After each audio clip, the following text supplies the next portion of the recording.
Fala pessoal, beleza? Eu sou o Kai aqui da equipe do Já Invest e no vídeo de hoje eu quero falar um pouco sobre as recentes quedas na nossa bolsa de valores, as falas do futuro presidente Lula e o que você, como investidor, deveria fazer nesse momento, né? Qual é a melhor alternativa para a gente lidar com esse momento de extrema volatilidade. Então fica aí que é logo depois da vinheta.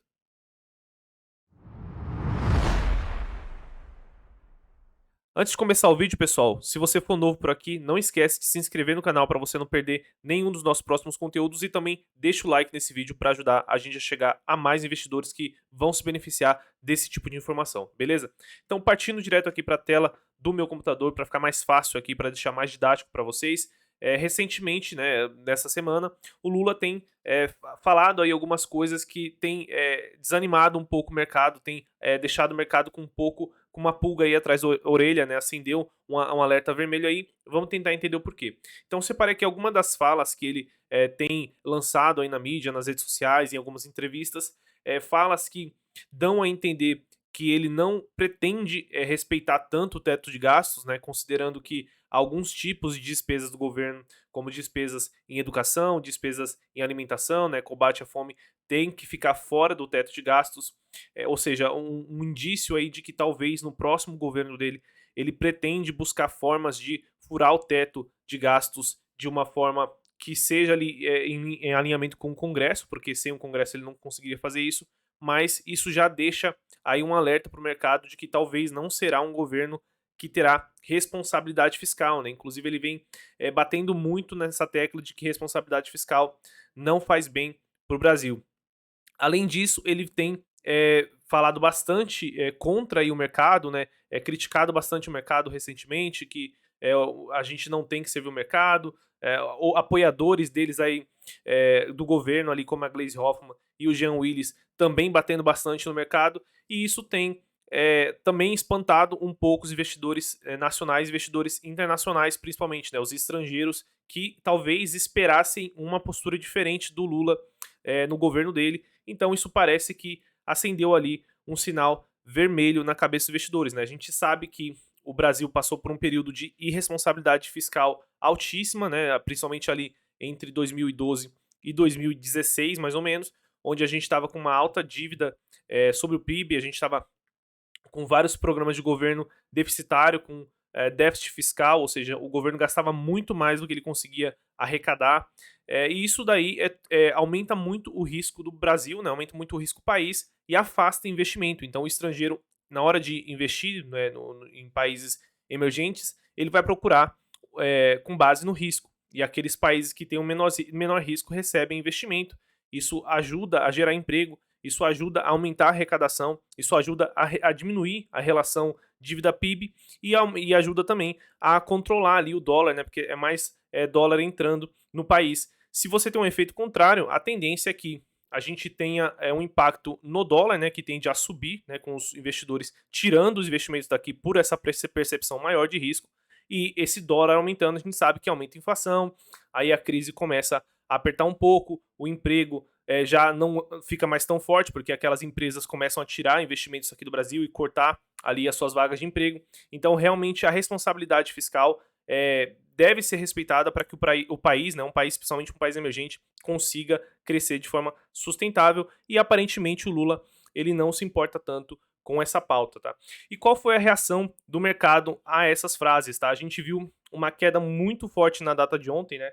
Hoje aqui é dia 11 de novembro, então ontem, dia 10 de novembro, praticamente todo o mercado caiu, a gente teve quedas fortíssimas aí, como a Azul caindo 17%, a Edux, uma empresa de educação, caindo 14%, a Apvida caindo quase 14%, a Magazine Luiza caindo 10%, 11%. Empresas, inclusive, que estavam consideradas aí no kit Lula, né, que seriam teoricamente beneficiadas por um governo, possível governo do presidente Lula, que estava concorrendo com o Jair Bolsonaro, nosso atual presidente. E essas empresas, mesmo assim, têm caído por conta dessa aversão a risco dos investidores do mercado nacional e principalmente do mercado estrangeiro. Mais repercussões que a gente teve aqui desde que ele começou a essas falas mais parecidas com a pauta que ele quer trazer para o governo que vai dar início no ano de 2023. a gente viu já que o EWZ caiu quase 14% nos últimos 5 dias. O EWZ é a nossa bolsa de valores em dólares, ou seja, não só a nossa bolsa está desvalorizando, né, o Ibov está caindo, como o dólar está subindo e o EWZ já é reflexão desses dois movimentos ao mesmo tempo. Então, realmente, uma queda de valor muito forte, é como se o Brasil, na visão mundial, tivesse piorado 14% praticamente do dia para a noite, aí, em 2, 3 dias. Esse é o tamanho do impacto que essas falas tiveram, né? Outra repercussão que a gente viu aqui é que em apenas alguns dias, né, desde o anúncio aí de que ele seria o presidente a partir do ano que vem, o mercado brasileiro, né, o Ibovespa, já perdeu 156 bilhões de reais em valor de mercado. Então, realmente, o mercado que parecia estar um pouco otimista aí com um governo que seria misto, né, com o Congresso e Senado mais centro-direita e à direita, e um governo à esquerda que teria que ter ali umas pautas mais pró-mercado. O que está aparecendo agora é que o Lula ele vai colocar ali a cartilha e a pauta mais à esquerda realmente, que é o que o partido dele acredita, principalmente com as indicações que ele tem colocado aí na mesa, né? Inclusive já descartando, por exemplo, o Meirelles lá no Ministério da Economia, buscando um nome mais próximo ali a pautas que ele acredita, né? Desenvolvimentismo, aumento ali do crédito rápido na mão dos brasileiros, esse tipo de pauta que a gente já viu no passado dá muito errado. O que fazer agora, eu acho que é a maior pergunta que está passando na cabeça da maioria dos investidores, né? A gente viu aí a eleição acontecer, uma eleição novamente muito polarizada. A gente viu que o mercado está acordando agora, né? O mercado está percebendo o risco de um possível governo mais parecido com o governo da Dilma, né? Dilma 1 e Dilma 2, que foi o governo que trouxe uma crise muito forte aí do ponto de vista financeiro, do ponto de vista de mercado de capitais para o Brasil. Então a dúvida que fica para a maioria dos investidores é o que fazer agora, né? A gente tem que vender nesse momento, né? Vender para a gente já cortar as nossas perdas nesse momento, né? Para quem já está talvez com um pouco de perda, que já viu as ações caindo, já viu que isso impactou, né? Teve ações que caíram, como mostrei para vocês ali no Ibov, né? Que são as maiores ações do Brasil, caindo ali 17%, 15%. Isso algumas pessoas já não conseguem lidar com essa volatilidade. E a tendência é que se a gente tiver um governo nesse sentido que o Lula tem pregado nos últimos dias, mais opositivo ao mercado, a tendência é que a gente tenha bastante volatilidade nos próximos 4 anos. Então, uma das alternativas seria vender, tentar acertar o fundo, ou seja, ficar ali fazendo talvez um caixa para tentar aportar somente no momento de fundo, ou então vender agora, segurar esse dinheiro e tentar comprar no momento que você acreditar aí que o pior já passou, ou aguardar e não fazer nada aí por 6 meses, 1 ano, para ver o que acontece no governo. Você não vai nem mexer na sua carteira, não vai nem aportar mais e não vai nem vender. Então, essas aqui são algumas alternativas e a gente realmente não tem como saber o que vai acontecer com a Bolsa de Valores, principalmente cotação no curto prazo, no médio prazo. O que a gente pode fazer é aprender com a história e isso que eu queria trazer para o vídeo de hoje, tá, pessoal?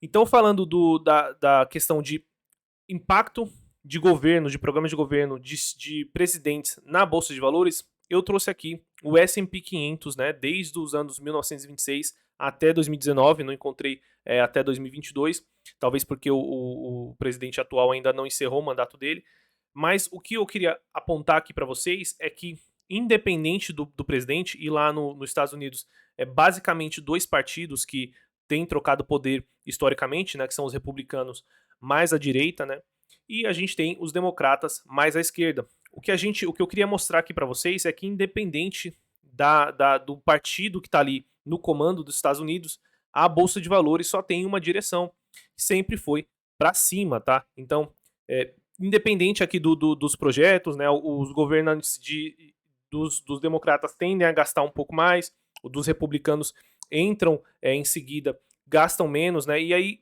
vão equilibrando ali os poderes, esse jogo de poderes, e a bolsa vai subindo independente disso, né? Inclusive, historicamente, tem estudos que mostram que governos mais à esquerda, né, governos democratas lá nos Estados Unidos, foram os períodos onde houveram os maiores retornos na Bolsa de Valores, o que é bem contra-intuitivo para quem é brasileiro aqui, né? A gente acreditaria que um governo mais pró-mercado aumentaria ali os retornos. O que acontece é que o mercado espera retornos piores, espera uma economia pior com representantes ali de esquerda, e como essa expectativa é baixa, quando eles superam essa expectativa, o retorno acaba tendo que se ajustar, né? Tem uma precificação. Então, por conta disso, historicamente lá os retornos em presidentes, em governos de esquerda, foram maiores do que em governos republicanos, tá? E aí você pode pensar, Caio, mas isso é Estados Unidos é país de primeiro mundo, no Brasil não é assim. Então eu trouxe também um estudo brasileiro, tá? E esse gráfico aqui, muito bem montado pelo pessoal lá do Clube dos Poupadores, então dando os devidos créditos aqui, mostrando a mesma tendência também na nossa Bolsa de Valores, tá? Principalmente olhando aqui do período da nova Constituição, tá? A gente passou por vários presidentes aqui, tanto mais à esquerda quanto mais à direita, tá? Ou mais próximo ao centro. E a gente teve momentos de queda, é verdade, a gente teve momentos de altas muito expressivas aqui, principalmente no primeiro e segundo mandato do presidente Lula, que é o que vai assumir a partir do ano que vem. A gente teve quedas em governos também de esquerda, a gente teve altas em governos de direita, quedas em governos de direita. Então, o modelo de governo não necessariamente vai determinar se a gente vai ter uma alta ou uma baixa na Bolsa de Valores, né, por conta das expectativas de mercado. Então, se o mercado espera muito pouco do próximo presidente, que é o presidente Lula, e ele conseguir entregar acima dessas expectativas, pode ser sim que a Bolsa de Valores suba a despeito de ele respeitar ou não o teto de gastos, de ele fazer ou não os projetos de governo dele, porque a gente não tem como ter certeza do futuro. Outra coisa que a história ensina pra gente é que você perde muito ao ficar de fora da Bolsa de Valores no longuíssimo prazo, tá? Então, esse aqui é um estudo do JP Morgan, tem vários estudos parecidos mostrando datas diferentes, pegando o investimento em S&P 500 desde 1995 até 2014, né? Se você tivesse investido 10 mil dólares nesse período, você teria acumulado 65 mil dólares. Porém, se por algum motivo, por você achar que você consegue acertar ali o momento de entrar, o momento de sair, né? Ou você sai com uma preocupação de que um novo governo vai entrar, se você ficasse de fora e perdesse os 10 melhores dias que tiveram entre 1995 e 2014, você cortaria o seu retorno praticamente pela metade. Ao invés de acumular 65 mil, você acumularia 32 mil. Então, esse é o perigo de ficar de fora, de tentar esperar, de parar de aportar. Então, assim, a gente viu que não faz sentido você esperar necessariamente uma queda só porque o governo será um pouco mais à esquerda, só porque será o governo Lula, né? Como a gente já viu, o Lula, inclusive, teve um ótimo período ali para a Bolsa entre 2002 e 2008, então não faz sentido você esperar uma queda, e também não faz sentido você necessariamente tirar o seu dinheiro da Bolsa de Valores, ficar fora de mercado, porque você pode deixar de acumular dinheiro, tá? Então, o que a gente tem que fazer nesse momento? Não é, na nossa visão aqui no GA, não é vender tudo e correr, por exemplo, para fora, para os Estados Unidos.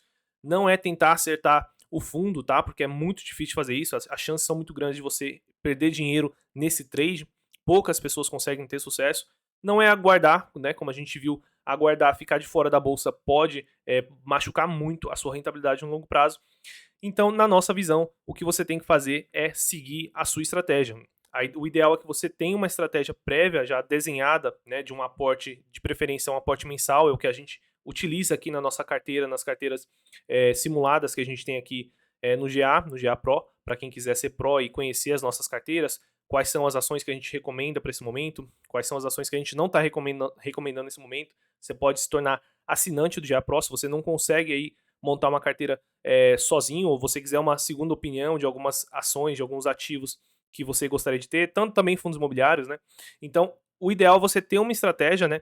E conseguir seguir essa estratégia e manter essa estratégia intacta, porque você investiu quando você começou a investir, né? Seja um ano atrás, 2 anos atrás, que foi a maioria das pessoas que entrou na bolsa, você tinha um objetivo em mente, né?